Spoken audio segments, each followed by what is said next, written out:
To be a victim at the hands of the criminal is an unforgettable nightmare. But to then become a victim at the hands of the criminal justice system is an unforgivable travesty. For quite some time, we had a criminal justice system that focused on the criminal. It focused on the attorneys and focused on the judges and just ignored and mistreated and blamed the victim. Victims became removed from the system where it became pretty common to refer to victims as the forgotten people. I am signing today an executive order establishing the President's Task Force on Victims of Crime. We realized that we needed to hear from victims of crime, so we went around the country and had hearings. And that was how we got a lot of the information. We never stopped listening to their stories. When I wanted to talk about my son, I soon found that murder is a taboo subject in our society. And treatment. But to add insult to injury, we were required to pay nearly $200 for the rape kit and emergency room treatment. Shouldn't we be notified if the killer is out on bond or if he's about to come up for a parole hearing? Had my son lived... The task force report really put a human face on the victim of a crime as a person and not just as a statistic.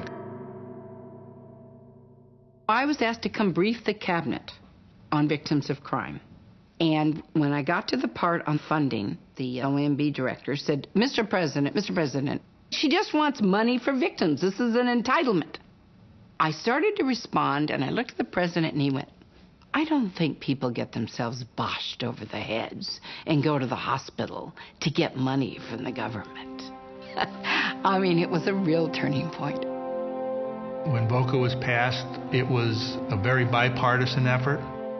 The chief sponsors in both the Senate and in the House represented as far extreme apart on the political spectrum as you can imagine, and they came together and they came up with a compromise bill. By October of 1984, that core recommendation to create the Victims of Crime Act was enacted into law. VOCA started the ball rolling, and it came pretty fast because the victims finally had, their movement had some power in it. Not only did it establish a statutory basis for victim rights, but it provided funding for services. And you can see in the first couple of years an explosion almost of new services, of new benefits. I got calls from everywhere saying, guess what, we're getting funding for our advocacy. Guess what, we're getting funding for our shelter. They took me to a shelter. They were great people. That's why I'm here now, because they really, really helped me. Parents of murdered children kind of saved my life at the time because it gave me an opportunity to talk about what had happened, and the venting became somewhat of a catharsis for me. I wouldn't miss a counseling session to save my life. This is the best thing that's ever happened to me. For my victim impact statement, I try to, in my words, bring her to where the judge could know her. Once I had that experience of knowing that I was no longer alone in this, I really took very seriously the fact that I was not going to be a victim. I was going to be a strong survivor.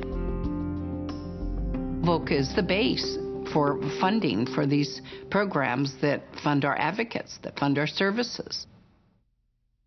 This is not taxpayer money. This is a separate fund that comes entirely from federal criminal fines. In the first year, they collected $68 million, and in 2007, the fund collected over $1 billion. Without the money that comes in from the Crime Victims Fund, many victim assistance programs probably would not be able to exist. It's helped thousands of people, one individual person at a time. Kids need people to be there and believe in them and guide them through this, to be brave, keep their heads up.